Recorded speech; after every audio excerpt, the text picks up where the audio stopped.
उस दिन का वो मानवाधिकार जब छत्तीसगढ़ में 76 जवानों के सीने को छलनी किया था।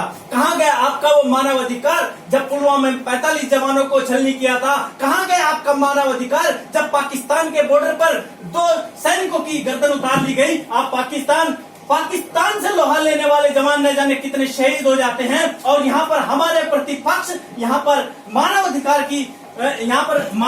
की चर्चा करते हैं। मैं मानव अधिकार को गलत नहीं बताता हूँ, लेकिन कहीं ना कहीं मानव अधिकार का खंडन भी करता हूँ।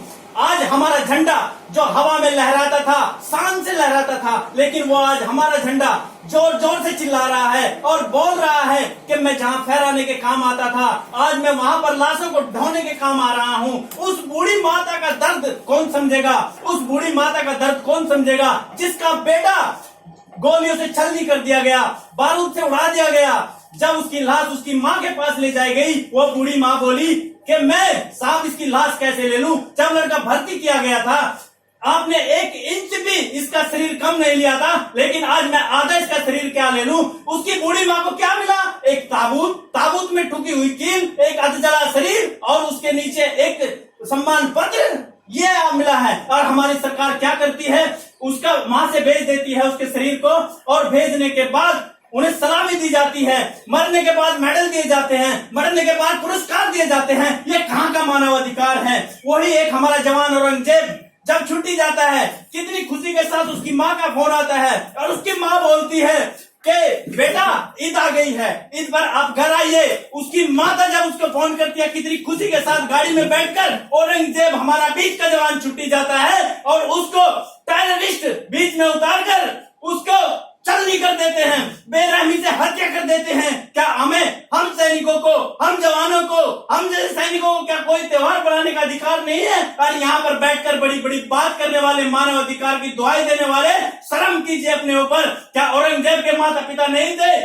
देखो, जब बंदूक की गोली निकलती है, ये बात याद रखिए, बंदूक की गोली चाहे वो सैनिक की बंदूक की गोली हो, चाहे वो टेररिस्ट के बंदूक की गोली हो, जब बंदूक की गोली छोड़ती है तो ये नहीं देखती कि दुश्मन को लगेगी या फिर किसको लगेगी। जब सैनिक की बंदूक की गोली निकलती है तो सैनिक 100 बार सोचता है कि ये बंदूक की गोली किसको लगेगी। 100 बार सोचता है, अगर ये गोली किसी दुश्मन को नहीं लगी तो ये किसी प्राइवेट इंसान को लगेगी। प्राइवेट इंसान को लगेगी तो मेरा जीना मुश्किल हो जाएगा, मेरा डिपार्टमेंट मेरी नौकरी ले लेगा। मुझे ये गोदी मीडिया दिल का ताड़ बनाती है। ये मीडिया मुझे जीने नहीं देगी, यहाँ की राजनीति मुझे जीने नहीं देगी। मेरा साफ परिवार कैसा चलेगा? मुझे नहीं पता मैं कैसे बोल रहा हूँ। मैं कोई भी भाषण लिख के नहीं बोलता, जो बोलता हूँ दिल से बोलता हूँ। क्या हमें जीने का अधिकार नहीं है? क्या यही मानविकता है या क्या यही मानव अधिकार है?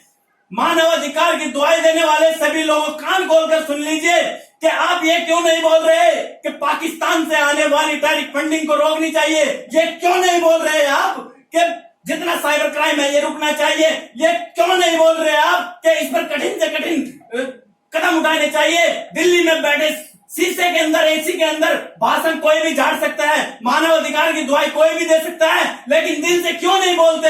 ये लिखकर पढ़ना छोड़ दीजिए, पढ़ के तो कोई भी बोल सकता है, दिल से बोल कर देखिए। दिल से जवान की समस्या क्या होती है? जवान क्या होता है? क्यूआईटी के अंदर जवान खड़ा रहता है, लेकिन एक गोली नहीं छोड़ता, सामने से टेररिस्ट निकल के चला जाता है। क्यों नहीं छोड़ता? क्योंकि उसे 100 बार परमिशन लेनी पड़ती है, 100 बार सोचना पड़ता है कि यही हमारा मानव अधिकार है। और मानव अधिकार की दुहाई देने वाले कान खोलकर एक बार और सुन लीजिए, जब कारगिल युद्ध हुआ था और कारगिल युद्ध के पाकिस्तानी लावारिस लाशें हमारे देश में बची थी, उन लावारिस लाशों को हमारे सैनिक बलों ने उनके तौर तरीके से दफनाया था। यह है हमारा अर्धसैनिक बल, यही है हमारा अर्धसैनिक बल। जब पाकिस्तान से बहता हुआ एक छोटा नन्हा बच्चा पानी के रास्ते आया, हमारे अर्धसैनिक बलों ने पकड़ा, उसको हमारा प्रोटोकॉल तोड़कर पाकिस्तान सेना को दिया। ये हमारा अर्धसैनिक बल। किस अर्धसैनिक बल की बात करते हैं आप? जब कश्मीर के अंदर निर्दोष बच्चे, जो पढ़ने वाले छोटे छोटे नन्हे बच्चे थे,